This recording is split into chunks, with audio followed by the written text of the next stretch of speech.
Coming and joining us. As we always do, we are recording this session, so please, even those of you on the other campuses, please keep your voices to a minimum.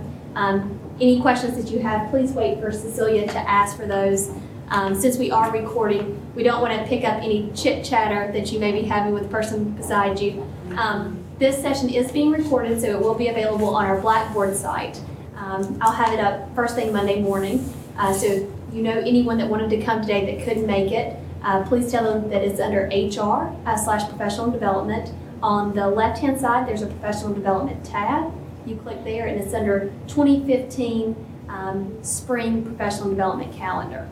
So I'm glad that you all came to listen more about domestic violence. It is a hot topic.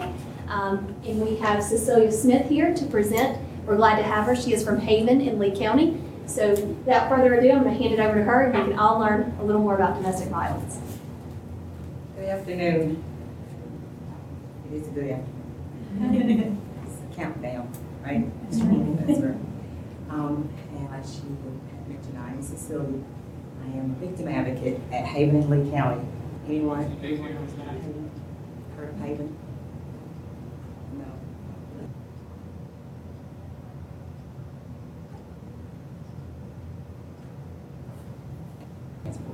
And we're a nonprofit organization that work with victims of domestic violence and sexual assault and survivors and their families. We have a shelter that we house victims and their families that are in need of safety shelter. We can house up to 29. Most of the time we're at capacity. I was sharing that earlier, we are at capacity most of the time. And when we are at capacity, we will refer out to other shelters that are domestic violence shelters, not just any shelter. They have to be domestic violence shelters or sexual assault shelters because safety is the most important issue when we're dealing with domestic violence and sexual assault. And I just want to ask a quick question. When you think about domestic violence, what is the first thing that comes to your mind? Beating. Beating. That's good. Anything else? Emotional abuse.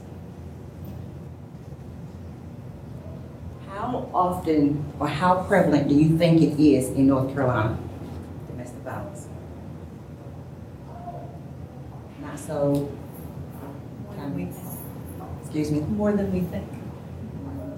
And you're absolutely right. It is more than we really think it is.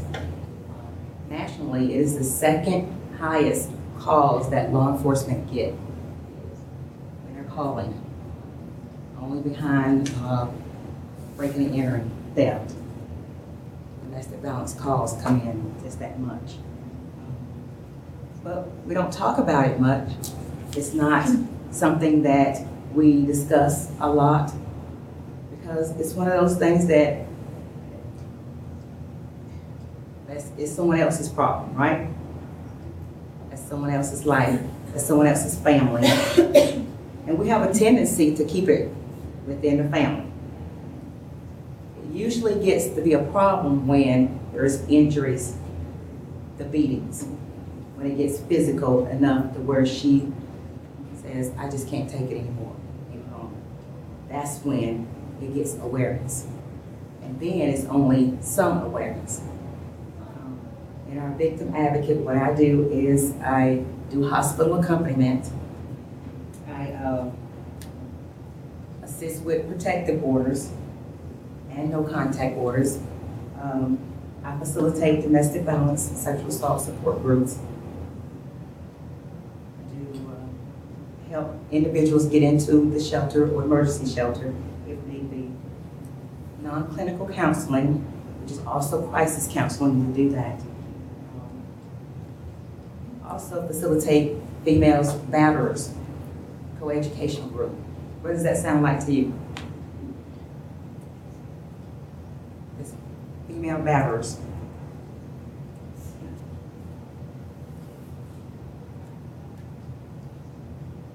It's the woman doing the abuse. That's women who use abuse and violence. They're a very low number, but it does happen. But most of the ones that I know that I've come in contact with, it is not because they want to be in control and powering, which that's usually what men use battering for. It is because they're trying to protect themselves, and they have used legal and non-legal use of doing that. Or sometimes it's just retaliation. You know, I'm tired. Or I want to give him back some of what he's given me. I'm going to give it back to him. That happens sometimes. I also do community education, involved in intervention, community partnerships, and referral. We refer clients all the time to community agencies and or other agencies that maybe not in our local community, where there are assist victims in their particular need. And it's a case by case. So it's not one size fit all. We do case management and we find out what the victim really wants, because when she's coming from a domestic violence situation, all of her choices have been taken away from her. She has been controlled. She has been told what she can do and what she cannot do, where she can go, where she cannot go, who she can see, who she can't see, what she can wear, what she cannot wear, who she can talk to, what family members are okay for her to talk to. She has lost control over her life. So the first thing that I like to do is try to give her back some of her control by asking her, what would you like? What's important to you? And sometimes it can take a little while because she's in a mindset, still thinking about, how's this going to affect him? But getting to that, what's important to her. So when I ask you, what is domestic violence? What is your response?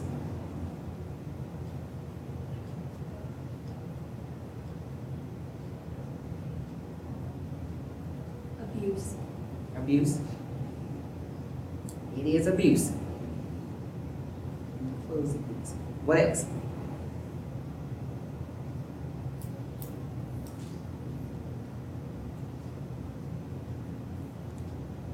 Well, I can tell you what the general statute says in North Carolina.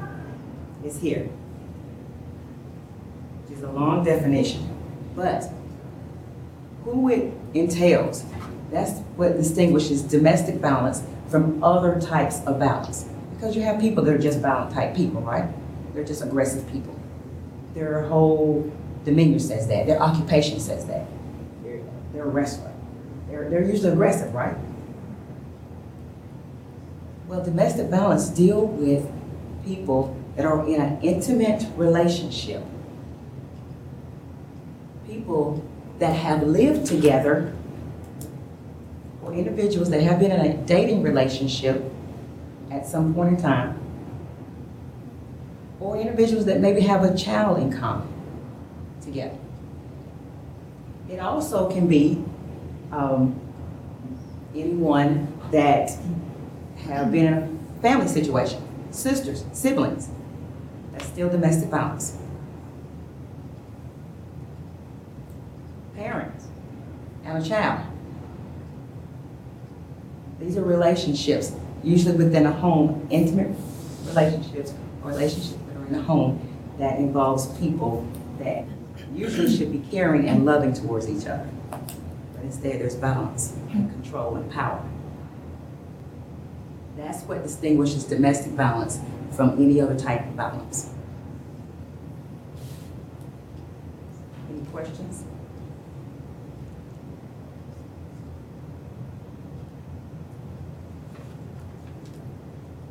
So let's look at some statistics I want to show you. I think these are very strong statistics. They're very real statistics.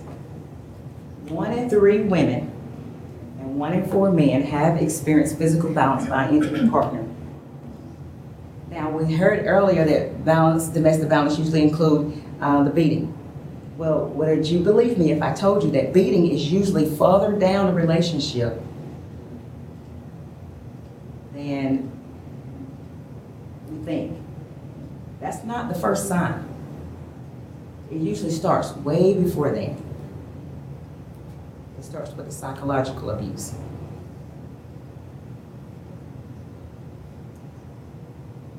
Intimate partners violence is the most common among women between the ages of 18 and 24. Domestic violence homicides, women are 6 times more likely to be killed when there is a gun in the household. When we're doing protective orders, which is domestic violence 50B protective orders, or also known as restraining orders, the first thing we want is that if there's any guns, we want them to be retrieved. The sheriff, we want the sheriffs to pick up any weapons, any guns, because of the lethality. So in 2013, state and local law enforcement reported there was 108 domestic violence related homicides in North Carolina.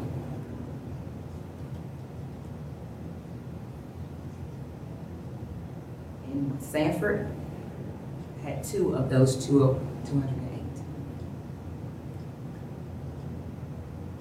Hardin County had 5. So it is one person that is killed due to domestic violence is too many. One is too many. So forms of domestic violence. We had talked about the physical, which is the, pushing, slapping, fighting, kicking, straining.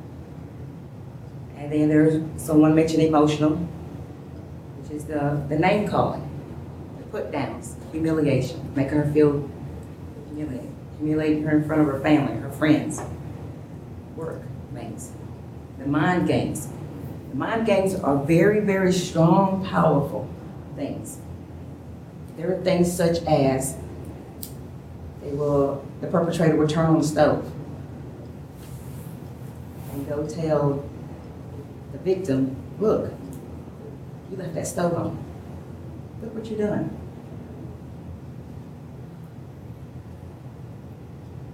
And she make her think that she's actually done these things and tell her she's crazy. They'll call her family and tell her that what she's done, what she hasn't done, he's done. He's just playing the mind games with her and the family. We're going to talk about the sexual a little bit later on, but the psychological, threatening he's going to take away her children, display a weapon. At the dinner table, he'll just pull out his gun and just sit it on the table. Never says anything, just eating. And just set the gun on the table. These are all types of violence that women experience. So it's not just the physical. It's much more than that. But I know most of the time when we're thinking domestic violence, we're looking for bruises, we're looking for scratches, broken bones. But the bruises goes away. The broken bones, they heal after a while, but it's the psychological and emotional that stays there. And that really is what she has to get a change of mindset within herself, to not to believe the things that he has planted in her mind. And it takes some time. This is what we talk about in our domestic violence support groups, which we have those on Monday nights, every Monday nights in Sanford, in our Haven complex from 6 to any time that we need to. The ladies are finished, then we're finished. It's set time to stop.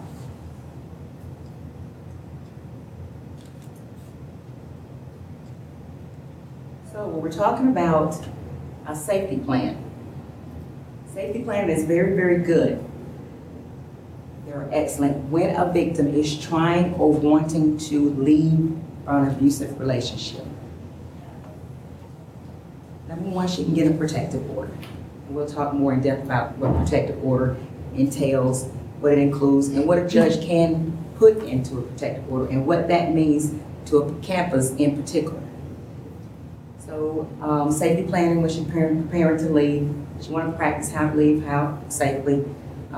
Most of the times, we try to instruct victims how to park, even things such as how to park. You know, you park back then, just in case you need to escape very quickly. So you don't have to make too many steps and leave it. Where to put money. Copies of important documents, and where to store those. Where you want to put those at, and who do you trust to give this information to. And to share with someone that you trust about what you're planning on doing. Not someone that you know that's going to go back and tell him, but someone that you trust, that they can trust, that hold this information just in case you get missing. She gets missing. Safety on the job. Always inform the supervisor or security what is going on. And if you can, screen phone calls. If on a campus, try to see if the campus can screen phone calls. You know, because abusers are very, very good at what they do. And if she's not answering her cell phone, she's not answering the house phone, she's not responding to text, well, I know where she works. I know how to get to her.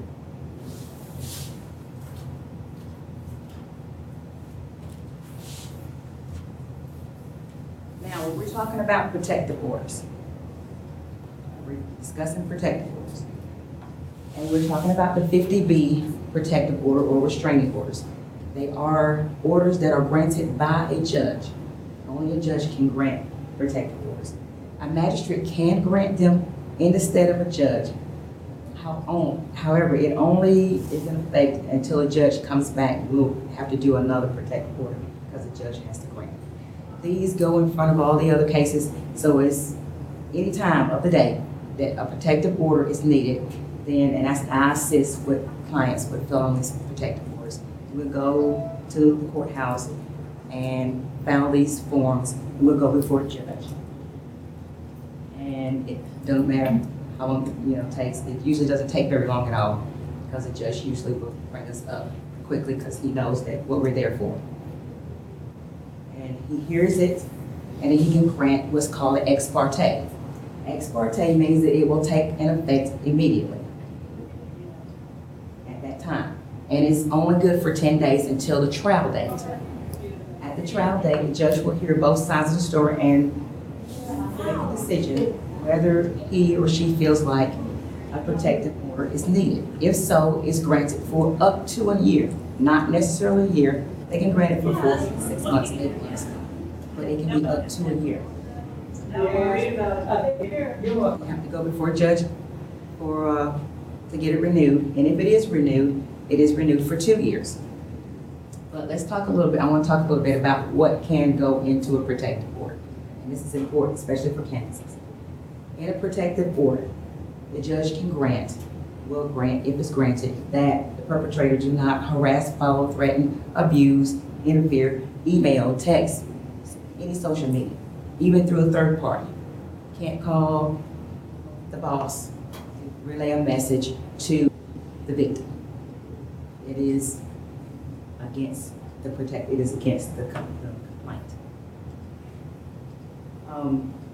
The judge can grant that if both individuals, the victim and the perpetrator, is attending school here on campus, that they have to be separated. They cannot attend the same classes. They cannot be in the same classes. The judge may even grant that the perpetrator not even be on this campus at all. They have to go to another campus, maybe even one. It is all up to the judge. And the judge makes the decision based on what is heard in the court. What is the best thing for the safety, not just for the victim, but for the campus in general, if they're here. And that's important. what's important for staff and faculty is that we, or the staff, cannot give the perpetrator permission to violate the order. What's in the order is in the order, and you can't give them permission to violate. So if he says, well, there's not another class for me to take, I have to be in this class, no. You cannot be in that class. Not in the class with the victim. And usually the judge will put parameters, 50 feet, 75 feet, 100 feet. And it has to be followed as the complaint says, as the judge has ordered. Any questions? Any thoughts? Yes? How would an instructor know that they've got domestic That's violence? a good question, very, very good question. And all the ones that I assist, I inform or instruct all of the victims that they should keep a copy. Number one, they should always keep a copy on them at all times. And secondly, I instruct them to make sure that their employer have a copy. And if they're going to school, that their school has a copy. And they would need to share it with their instructor if they feel they need to. But they may or may give a copy to the instructor, but the school definitely needs to have a copy. The security needs to have a copy. Jenny, would that be something that they would come to you with? It's kind of right. Student They services? do follow them. Okay. Absolutely. And like I said, it is specific to that order. So if they're both attending, and I usually know because if I'm assisting them, I usually ask those questions, where does he work? Does he go to school? Is he in classes?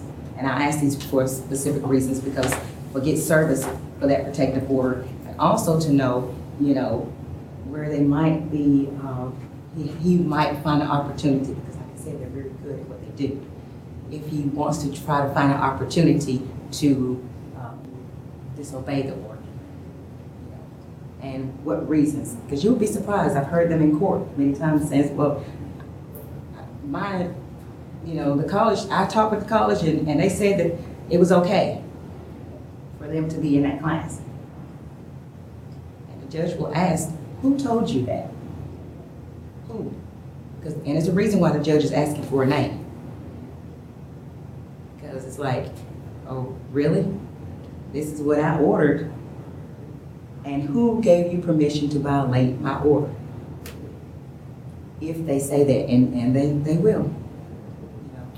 They'll say it, not necessarily saying that anyone gave them permission, but sometimes they look for reasons to violate, that order. And, if they do, it's an automatic, they can be arrested. And depending on the severity of the violation, it could be up to 120, 150 days. For violating.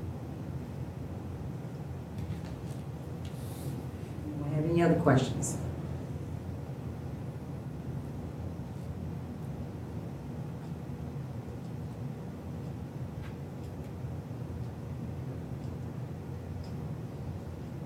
In our sexual assault, and this is also very, very important for campuses. It's very important in general, but especially for campuses. When I say sexual assault, when I ask what is the definition of sexual assault, what do you think it is? What is sexual assault?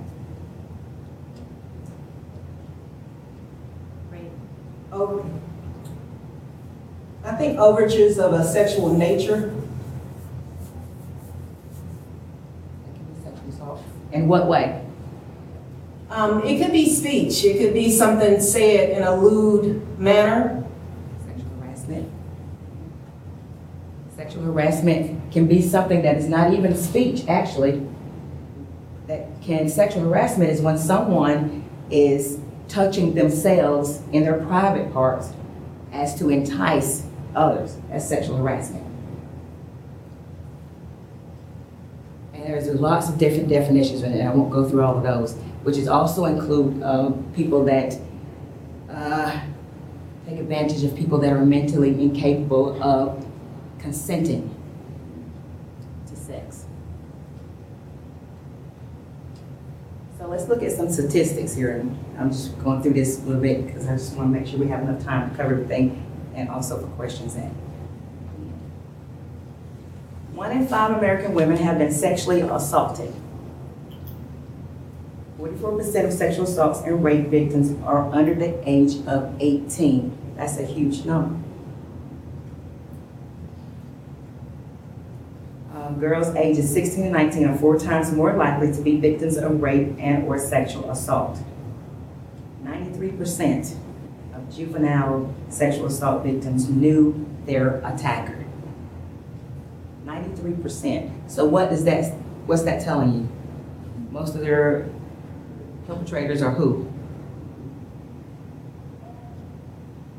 Family and friends. Family and friends. Family, friends, or caretakers, or people they consider to be almost family, if not family, maybe pastors, or people like that, close relationships, coaches.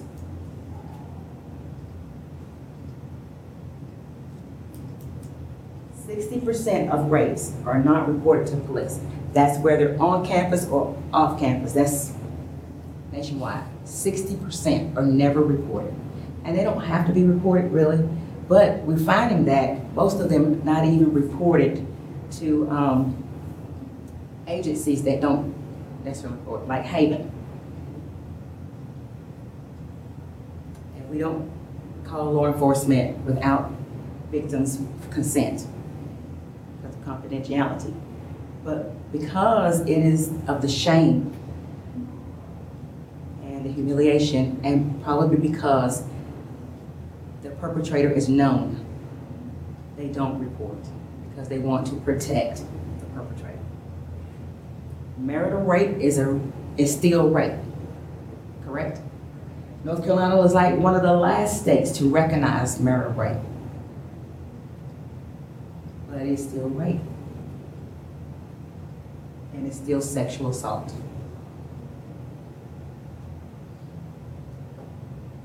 This one in particular, I want us to really look at.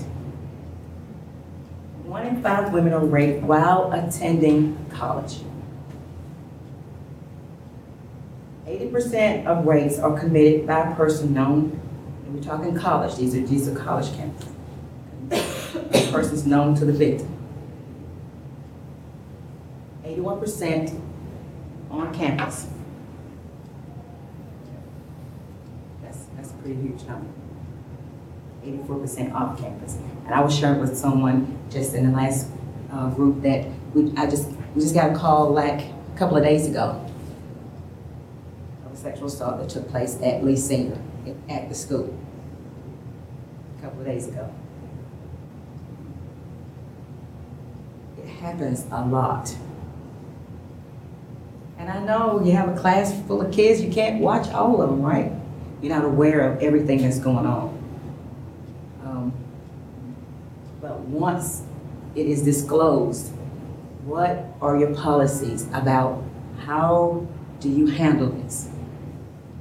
What is the campus policies? What does the instructor do? If someone confides in an instructor that this has happened, that this is taking place.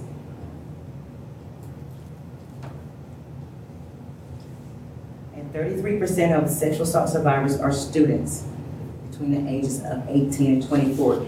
And you can tell me right now that there's many ages here on campus at any given time during the day, correct?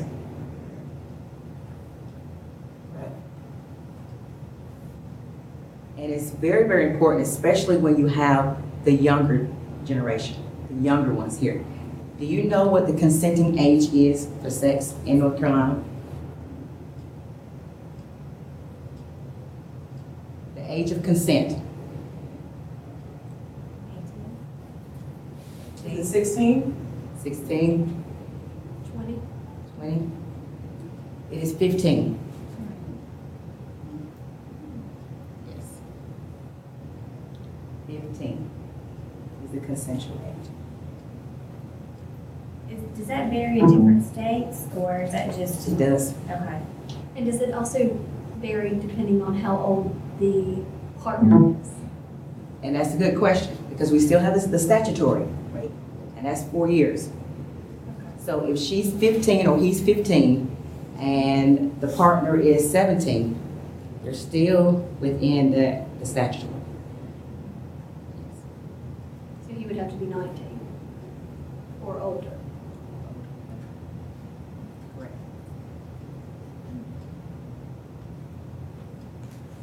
Any other questions?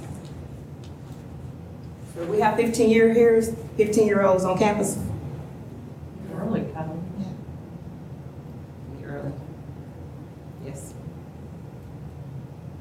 Might have 14-year-olds here. Ninth and 10th graders. Like, 14-year-old is not an age of consent. They may think it is, but it says they're not. Any other camps? Any other questions?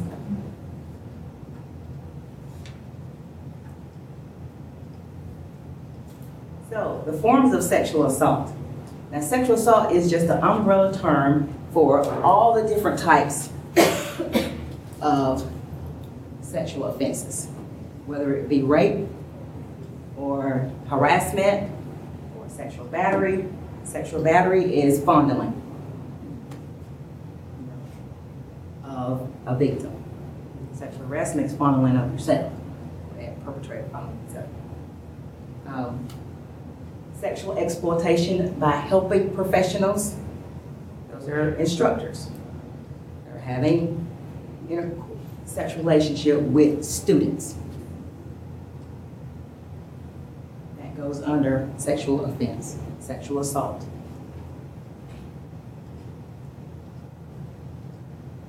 Attempted rape, showing sexual pictures, computer solicitation for a child that is not in consensual age. And it depends on where the solicitation is coming from. If it's coming from another state.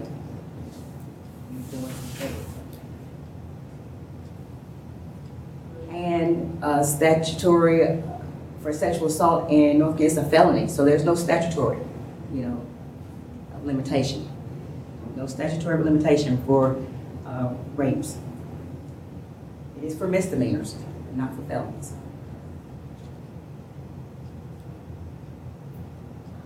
So after a sexual assault, what do? Well, if someone confided in you that they feel like they have been sexually assaulted, if you have students in your classroom and Jamie says that Rob touched her bottom while he was sitting next to her, if she discloses that to you, what is your response?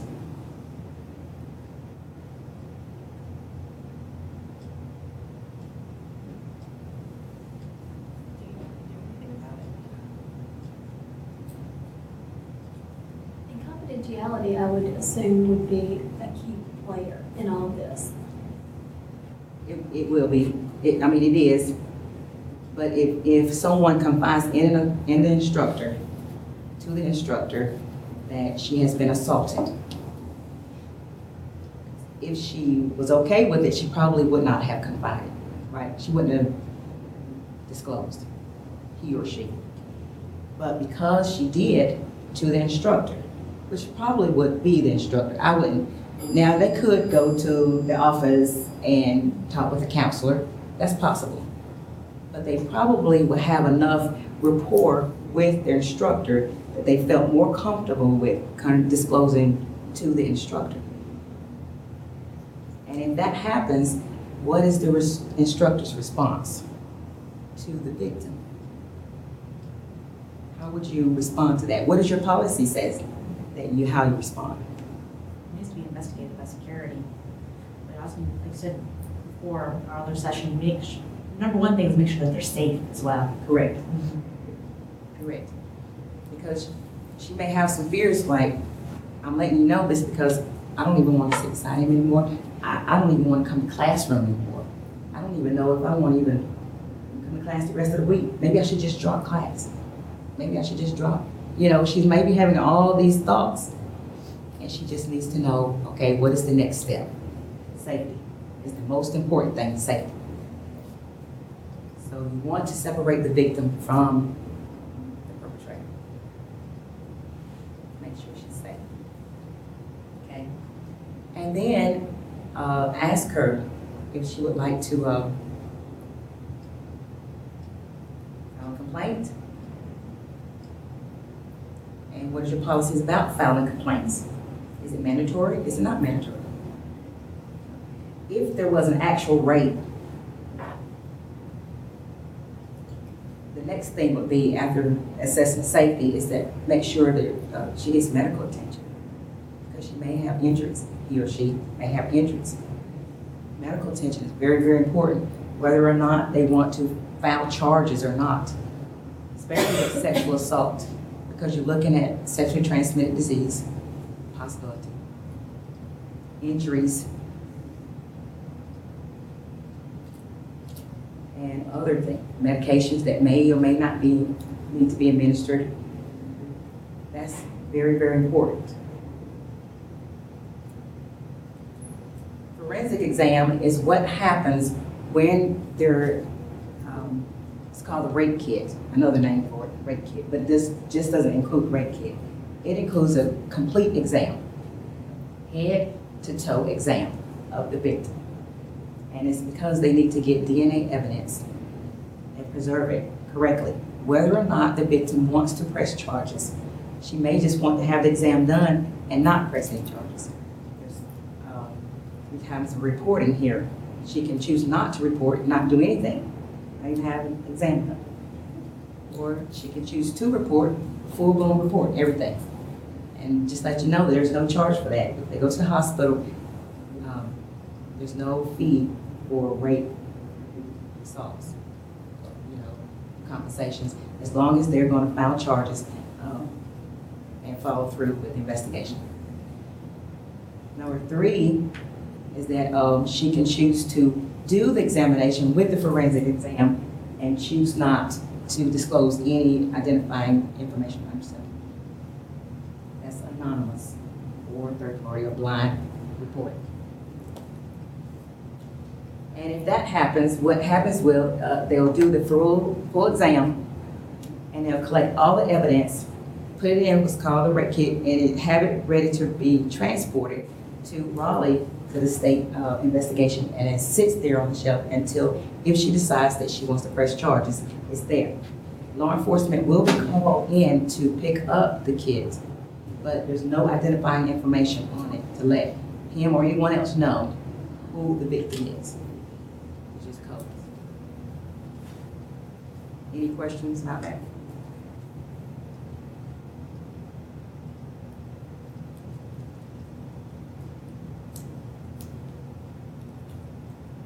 The effects of sexual assault. What to expect. If you have a student that have been exposed to sexual assault, if there was rape, they might be going through something that's called rape trauma syndrome. That means living the experience over and over. They may be experiencing post-traumatic stress disorder. They may want to harm themselves, self-harm, depression, substance use, lots of things that go into the effects of sexual assault. It's a very long-term healing process. And it takes time. Much time. She can go through shock, fear, loss of control, the things she's feeling, anxiety.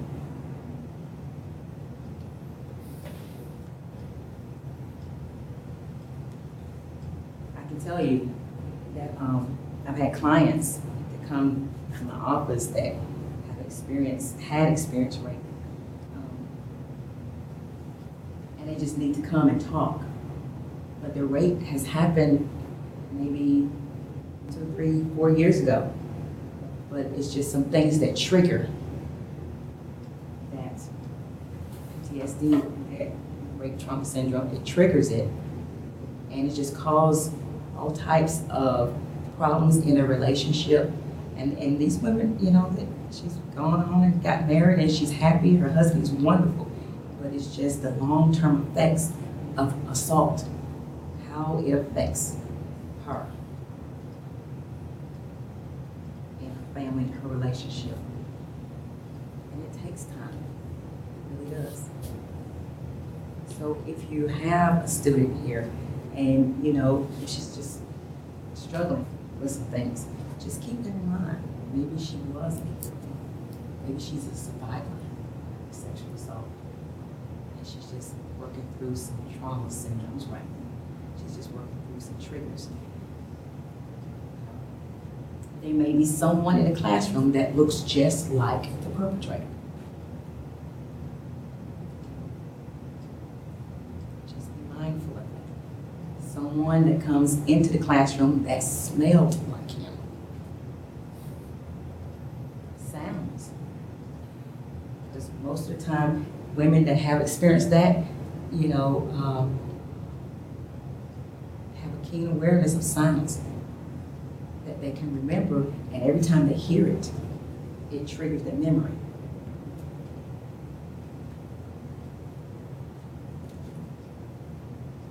So, it's important for survivors what to ask, what to say, what to do. There's many things. Number one is believe her. Believe her. Because we know most of the time women don't report because they have a fear that people believe them.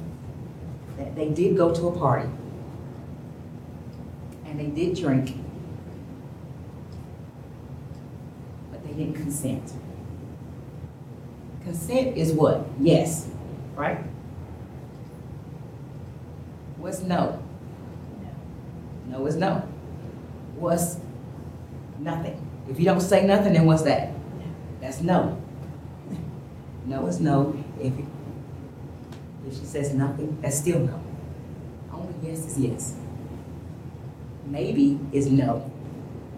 I'm thinking about it, that's still no. Only yes is yes. So sometimes, especially when we're dealing with younger ones that you do have here, sometimes they get confused with yes, no, or maybe. And it can end up being an assault on campus. So knowing is educating, really, really educating. In the very beginning stages, the younger they are, the better it is, because we know what the age range is now that they are most assaulted. It's between 18 and 24. So some things about what to say and what to do. What to ask. Be a little bit cautious about what to ask part. But interject this just a little bit. When you're dealing with rapes, rape victims, rape survivors, be careful about what you ask, because what you ask can be subpoenaed to testify in court. Okay? And some questions that you ask could damage the outcome of the rape case. It's very particular. Okay? Most cases get pleaded down. It's pleaded down because something went wrong or didn't quite go right in that case. Somebody didn't ask the right questions. Or somebody asked the wrong questions. However you want to put it. The evidence wasn't collected correctly. It wasn't collected in time. The pictures wasn't taken right. All of these are very, very important. And I know we think that's just so trivial. But with the law and in the court of law, it is the great difference between a conviction and no conviction. And the more rapists we have on the street, the more likelihood that they are going to rape again. Especially when we know that 60% of the rapes are never reported anyway.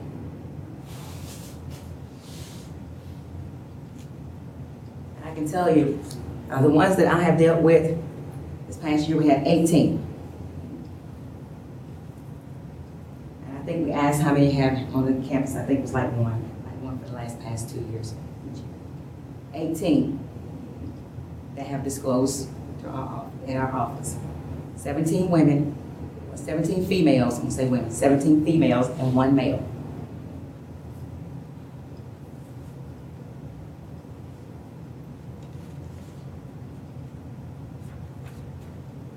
But the state statistics, they only have a statistics of 2. That was reported from Lee County. This is what I'm talking about, how often they go unreported. Now this is law enforcement, it's the Department of Justice. So it's very likely that you may get someone that's disclosed to you that never go to law enforcement.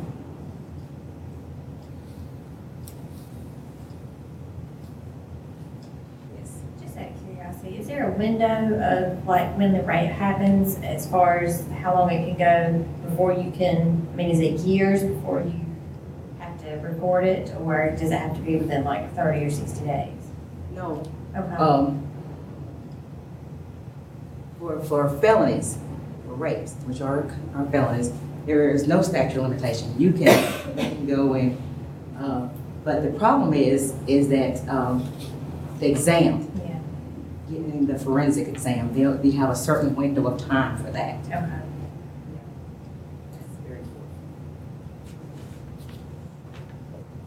So when we're talking about the no contact orders for stalking and non-consensual sexual conduct,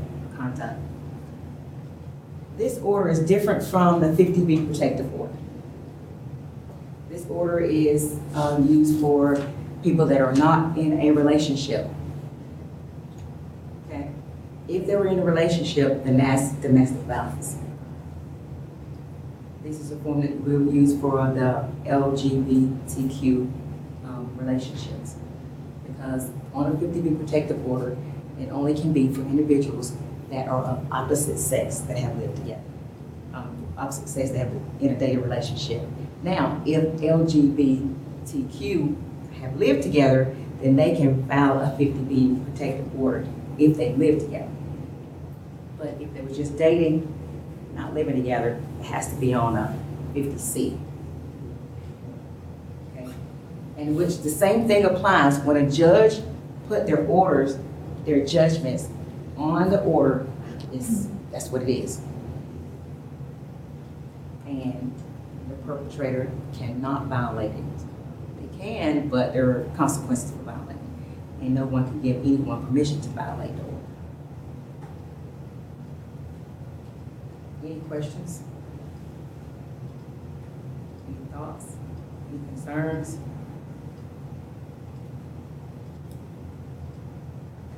Anyone else?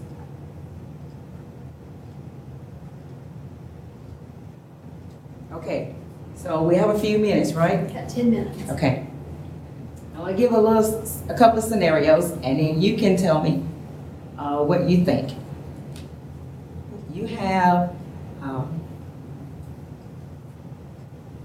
a female 15-year-old that's on campus, and she comes to you stating that not even her boyfriend, someone has, that she felt like has assaulted her. Okay? She felt like has assaulted her. She doesn't want to press charges, but she is fearful to be in the classroom with it. So what are the options that she has that you can share with her? I would say reporting to campus security to ensure that she's not in the same classroom as the person that assaulted her, regardless if she decides to disclose or not. That's correct. That's correct. Do you all, give her an option of writing out a complaint? Is that an option? Is that always an option? Option to change your classes. because she can change her mind later on that she does want to press charges, right? So we want a paper trail saying that this individual stated this. And because it may get serious later on, that he may actually assault her off campus. So paper trails are very, very good, you know, so that whomever it is keeping a trail, if the individual discloses to me or to you, because I can tell you, if she goes to court, if she fills out that complaint and she writes down who she discloses to, you're probably going to get caught. So you might want to make sure that you have recorded it for future purposes, for safety reasons. Okay? You might get a call from the parent, or you might get a call from the law enforcement officer.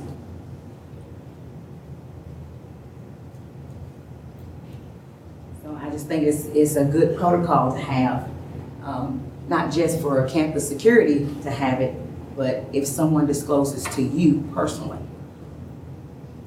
Because like I said, if something happens off campus and she writes out a statement and puts down, I shared this, I said this to this individual. It would be good to have that, you know, this individual did talk to me. And what you said, what you did, who you referred her to, kind of thing. It's just some thoughts that I'm throwing in the air that maybe you can think about. Any questions?